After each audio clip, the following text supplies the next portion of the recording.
I'm Ed Hume, and this is Gardening in America. Today we're in Palo Alto, California at the Elizabeth Gamble Garden, and I'm with the horticulturist Scott Lucy. Scott, where is Palo Alto, California? Well, Palo Alto is located about 25 miles south of San Francisco, and we're about a mile south of downtown Palo Alto, just adjacent to Stanford University. Now, what part of the garden are we in here? Well, we're actually in the formal garden area, which is comprised of different garden rooms, and we're actually at one end of the alley of weeping cherries. Yes, and what color are the weeping cherries when they're out in bloom? Oh, a brilliant pink color, and we have the single blossom variety. Oh, you do? So Yeah. they're even more prolific in flowers. Yes. What time of the year do they flower here? Generally around the end of February, Oh. depending on the weather. Sure. And what is the ground cover around the base of them? We have Vinca minor alba, which is a dwarf periwinkle, and then under that we've planted bulbs. So we'll have a seasonal bulb display. We have about 4,000 bulbs planted under the Vinca that come up through and for a beautiful display along with the weeping cherries. Oh, wow. And then right beyond us is another garden. And that's the rose garden. That's another one of our garden rooms. And we have a variety of roses from floribundas to some of the Austin hybrids and a lot of heritage roses also. Now, here in November, the white one's in bloom. Yeah, iceberg. Beautiful. A beautiful producer. It'll bloom right up until there's a freeze. And some years I have to force them into dormancy by pulling the leaves off. They keep growing year round. Oh my gosh. Now, back behind the home is a formal area. Correct. That's our wisteria garden. And named for the standard trained wisterias that we have. It's a double blossom variety called Violaceae plana. And it blooms between March 15th and April 15th generally, and it's just a spectacular display. Now, there's a fountain in that area. It looks like a pineapple. Well, it has a finial on the top, right? Yeah. Either an artichoke if you're from California, or a pineapple, Sure. and that's a welcoming sign in the garden. Tell me just briefly a little history on the home. Well, the home was constructed by Edwin Piercy Gamble, who was the youngest son of the co-founder of Procter & Gamble. That was John Gamble. Sure.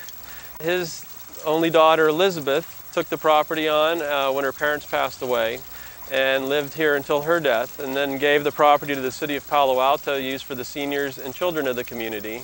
And the use as a public garden was really brought about by the Garden Club of Palo Alto. Oh, it's beautiful too. And the garden is open to the public? It's open to the public every day of the week during daylight hours. Sure. And the home also? Yeah, the home is open only from 9 a.m. till 12 noon on Monday through Friday. The gardens are beautiful, Scott. Thanks for sharing them with us. My pleasure, Ed.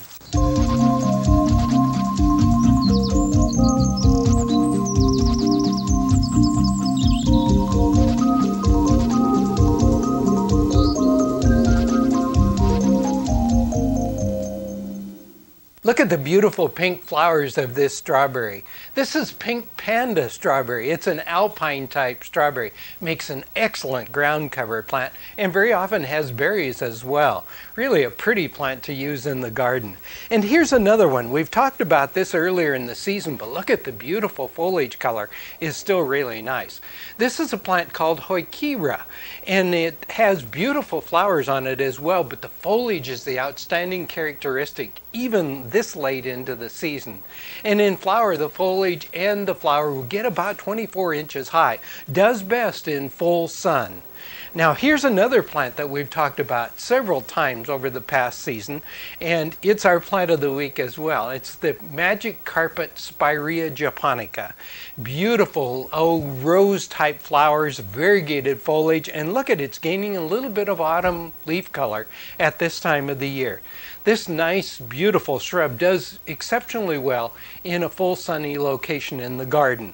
Now, keep in mind that it does lose its leaves during the winter, as do all the plants that we're talking about, except for this one, the beautiful Hebe Margaret. Now, this has lavender flowers on it, and the lavender flowers generally appear in spring and often again in the fall. And it has this beautiful evergreen foliage and a nice dense growth habit. And the important thing is the evergreen foliage, in addition, of course, to the beautiful flowers, too. A really nice plant. And look at this, Scabiosa. This is a variety called Pink Mist. And this has been flowering all summer long, and there's still a few flowers this late in the season on the plant. So it's a beautiful perennial to use in the garden for summer color.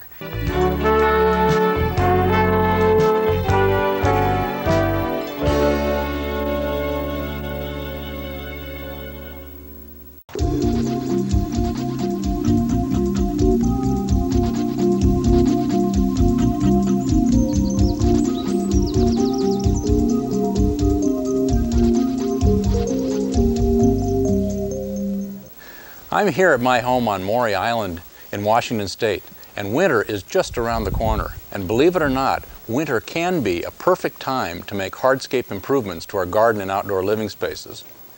Now, hardscapes is simply a new word to express the wide variety of man-made and natural stone products available to help us create the foundation of our garden as defined by paths, retaining walls, patios, garden edging, and accents.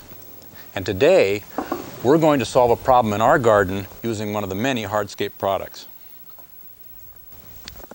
This area of the garden is only going to become wetter and more inaccessible as winter wears on. And so I'm going to create a stepping stone path using the 16-inch round exposed aggregate stepping stone to remedy the situation. Now, the first thing that I like to do is lay the stones out in sort of a random pattern to determine where I want the path to be.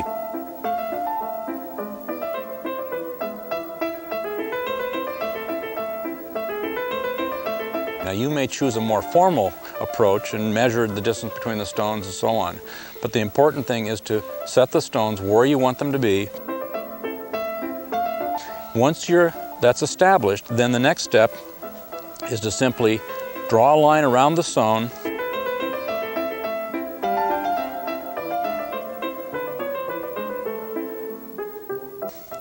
Move the stone out of the way.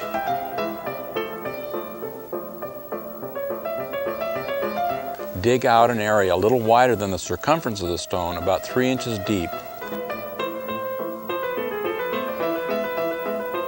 And to stabilize the stone, add wet, compactable sand.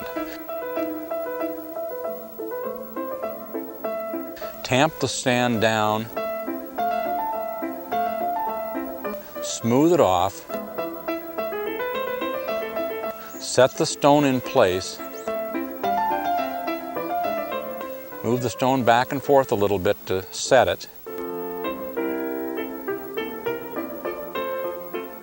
I want to make sure I add enough sand to make sure that the stepping stone surface is above ground level for proper drainage. And now we're ready to move on to the next stone.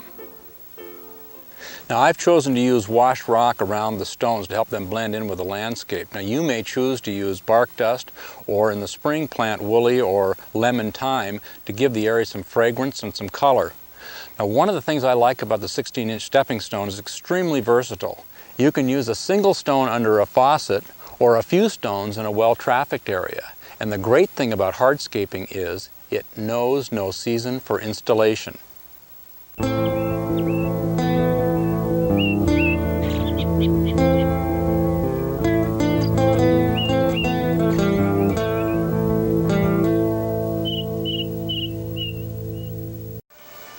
In addition to the beautiful Christmas traditional poinsettias, there are many other plants that provide a lot of color in the home during the holiday season or make excellent hostess gifts. For example, the Reiger begonia. This is a plant that flowers for a long period of time. And if you put it like in an east window or in a north window where it gets lots of light, but not direct sunlight, you'll find that it'll flower for, months in fact, on end.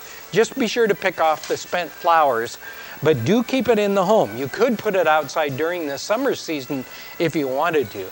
Here's another nice one for the home, and this is the calancho. It comes in a whole wide range of colors, but the important thing is, again, don't overwater this plant. It is a succulent type plant, so it stores some water within the leaf. But a beautiful plant. Usually when it finishes flowering now, it'll come into bloom about, somewhere in the neighborhood of 4 months later once again. And a great plant for show in the home during the holiday season or as a hostess gift is the azalea. Now keep in mind one thing about the azalea. Next spring, after all danger of frost, this plant can go out into the garden. But be sure that you keep it in a spot in the garden where it's protected from the hot sun and also protected from any cold winds. So you want to give it a little bit of protection outside. The important thing in the house is don't let it dry out, but at the same time, don't let it set in water. And if you can keep it in a little bit cooler area, maybe 60, 65 degrees, it should last a lot longer for you. The beautiful azaleas. And look at here, another nice plant for the holiday season. This isn't in flower, it's in fruit. It's the beautiful Christmas pepper, a whole bunch of different varieties. Now, I wouldn't suggest that you eat these, although they are edible. We don't know what's been sprayed on them. So it's best not to eat them, and probably best to keep them out of the reach of children as well. But the decorative peppers are really nice. Here's another one. This is the Jerusalem cherry. And the little orange fruit on this is really very, very nice. Again, keep it out of the reach of children. I think that's very important because these little cherries can be poisonous. And yet a very decorative plant, in the spring it can go out in the garden as well. And of course, the beautiful Christmas cactus. This is another plant that's very traditional during the holiday season and very often passed down from one generation to another. Now, what's so nice about these plants is that they grow in sentimental value and will grow over time. These plants are not only attractive as Christmas gifts, they also make great hostess gifts or a nice addition to your home.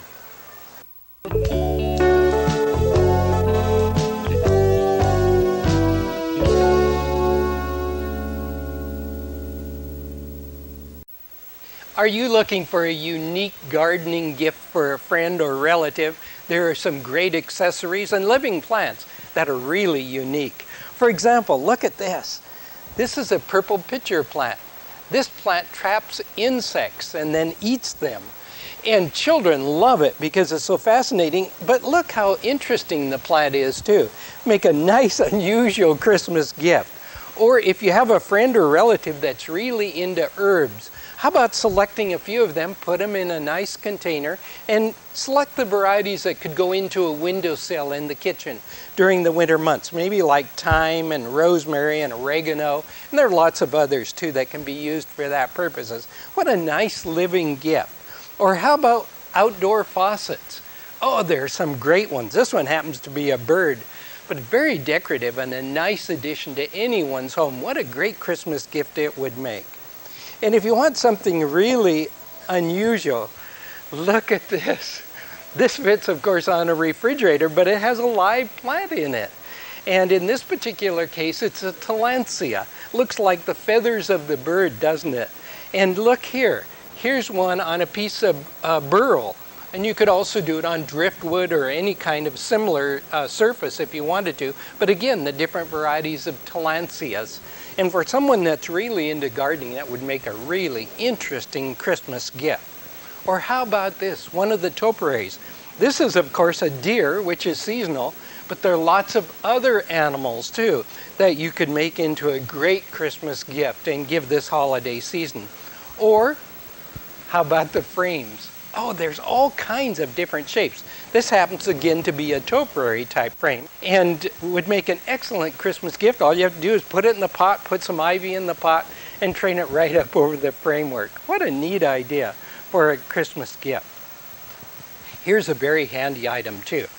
Although this is not maybe unique, it does have the long handle. And you know how difficult it is sometimes to reach in to water various types of plants? Well, this long spout really solves that problem beautifully and makes an excellent Christmas gift. And of course, in recent years, the bird feeders have become very popular. These are bird houses in this particular case. This happens to be a sun, and you can see that it comes apart so it can be cleaned. But at the same time, for holiday giving, this little container you could put another gift inside if you wanted to. Or a little bit of imagination for this birdhouse you could create probably and come up with a totally different idea. So you can see there are all kinds of plants. In addition to that, there are all kinds of really unique Christmas tools and gift ideas too.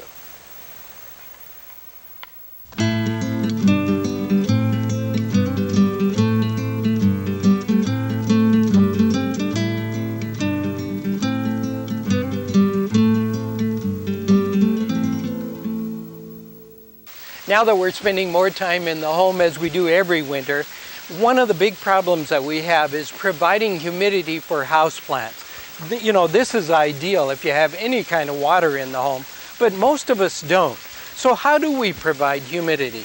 Well, most people will do it by actually spraying the plants. I hope you'll notice I'm not spraying the plants, because that's probably the worst thing you could possibly do. Even though it's often recommended, you put water onto the foliage of a poinsettia, the flower or the leaf bracts or the leaves themselves, they'll spot. It'll ruin the appearance of the plant. So the best thing for you to do instead is to take a waterproof saucer, fill it about halfway with water, and then put the plants right on top of it, like so. By the way, this is a button fern, a really nice variety, and we know ferns require a lot of humidity. This is the golden variety of Irish moss, and of course the red foliage here is that of the Rex begonia. By the way, notice one other thing. I have a fine foliage, a medium foliage, and a bold foliage, just like we would do outside for proper texture. But now, because the water is below and yet the plants are not sitting in it, that provides an island of humidity as that water evaporates. And another thing, with these plants all being together, they create their own environment, and that helps with the humidity too. Now, let's also consider one thing else. Let's say we have this plant and we don't have a humidity tray. All we need to do is to take a vase or a glass of water and set it by that plant. As that water evaporates, it provides the humidity that the plant needs. Now, let's talk about one other thing very, very quickly here. And that's the beautiful split-leaf philodendron. A very popular plant, but occasionally, see, you'll get leaves that are split, and you'll get one or two that's not split properly. All you need to do is take a scissors and make the splits yourself. Notice how Mother Nature does it and duplicate it, because the splits always appear between the veins of the leaf. So you'd cut right in at that point with the scissors, and then go to the refrigerator, take an egg, crack it, take the white of the egg, and all you do is to rub it on that cut surface. That seals it, and when you do that, then you won't have that brown edge along the cut. Even though we're talking about humidity today, it's kind of interesting to know how plants will react, isn't it? The important thing though, now that we're raising the temperatures indoors, be sure that you provide the humidity for your plants in the home, and never mist it on the foliage of the plants.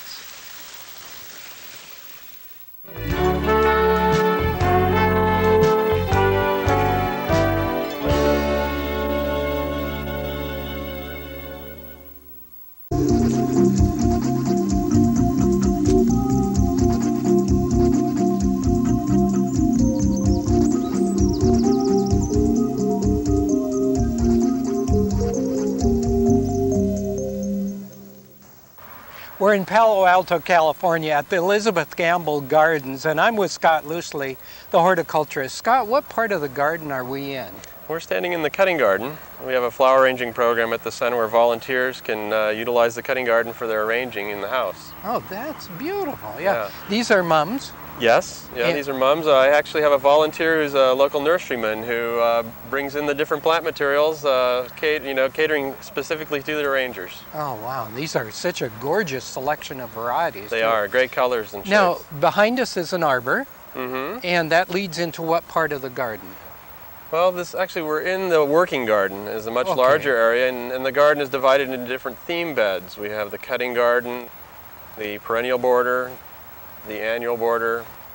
We have a demonstration of salvias.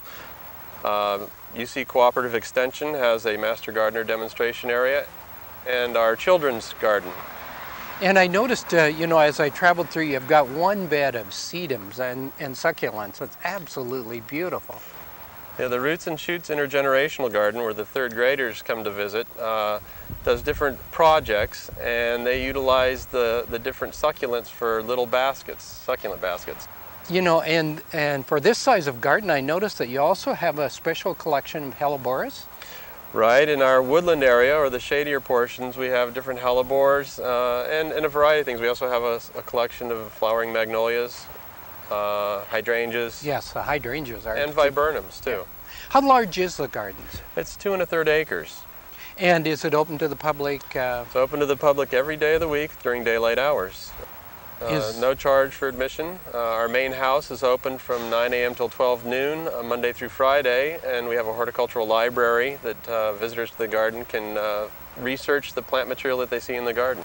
Oh, wow. And you have a program for the children too, don't you, here? Yes, it's our Roots and Shoots intergenerational garden where third graders from a local elementary school garden with senior volunteers. Oh, wow, and what a great learning. You know, in fact, as we walk through the entire garden, what I see is a great potential for the homeowner to get all kinds of gardening ideas. Not only the homeowners, but we have local landscape architects and contractors coming through with their clients, and we are really catered to the community so that they can come here and see the different plant materials that will grow in our area and be able to find out their cultural requirements so they can use them in their own yard. Sure. Scott, thanks for sharing the garden with us. Thanks for coming. That's all the time we have today. Hope you can join me next time at the same time for Gardening in America. And remember, our relationship with the planet today is tomorrow's future. Have a good week.